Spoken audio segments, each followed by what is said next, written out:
Alex are on. We're talking about holiday. You've just got back from holiday. Yes. Are you savvy with your money and the way you pay for things on holiday? You mean like when you get asked if you're spending when you when you use a credit card and they said you want to use local currency or pounds? Yeah, I'd always go currency because it saves you the charges. See, not many people know that. I didn't know that for quite some time, okay. and had to learn a lot about that. And that's something, Ben, that you're looking at, isn't it? Because you just get caught by these little things. Yeah, and it's the pressure. You get to the front of the queue and you're like, I don't know which one to press, and you just press one, and it could make a big difference, up to 60 quid for every time you go on holiday. So it's worth knowing. Morning to you. Yeah, thanks very much. Lots of people, of course, when you get to that position, prefer to pay in pounds because it's a bit easier to work out how much you're spending. You can see the figure on the screen in pounds, but new figures today show that holidaymakers are spending £380 million in extra fees because they choose to pay that way rather than choosing the local currency. That, of course, when you're using a credit or debit card. And as I said, that can cost up to £60 per person every time we go away. Well, with me is Pippa Jacks from Travel Trade Gazette. Pippa, good morning. Morning.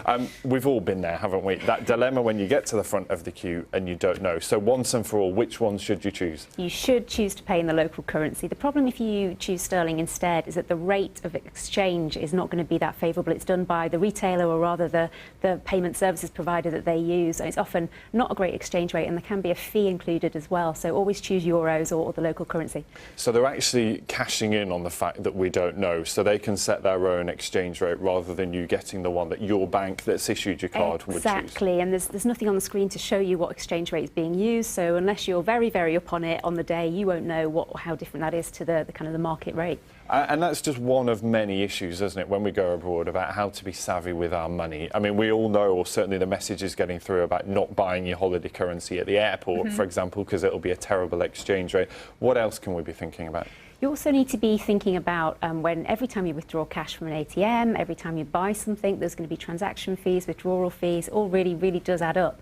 So it can just be wise to try and combine a few things, maybe take some cash with you. Taking cash is still not a bad idea at all, but make sure you get it in plenty of time, order it online, or go to one of the big bureaus at the train stations where you get a good rate, never at the airport, as you say. And you can also consider, especially if you travel a lot, a specialist credit card, which don't have any transaction fees or withdrawal fees. There's several on the market now, and that can really mean that you can buy an ice cream here, a newspaper there, a coffee there, without worrying about the extra £2 every time you're doing it. Yeah, because at the moment those costs really do rack up. So you might be spending, as you said, just £1 or two on an ice cream, but you're paying more in fees. So those credit cards are the way to go. That's a really good option. There's also prepaid cards, which you kind of load up with cash before you go, which helps you budget. But some of those have fees as well. So again, you might end up with transaction fees every time you use one, in which case, cash for smaller purchases is a good thing. But the important thing is that all of the cards are different, and you really need to know what you've got before you go and be really clear about what you're going to get charged each time, because holidays, the cost, your money's not going as far this year, and you don't want to be wasting 40 or 50 quid just on fees that you could have avoided.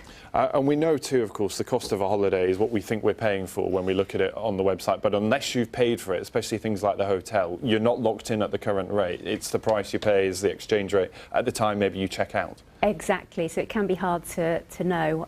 So it's really important that you've done everything you can to make your cash go as far as you possibly can by the time you get there.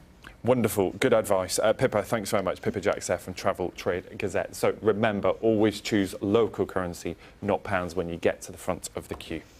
It's my top tip for you today. It's a good tip. Yeah. Thanks very much. So much money can be wasted. Yeah, saving on average 60 quid. Thank you for that, Ben.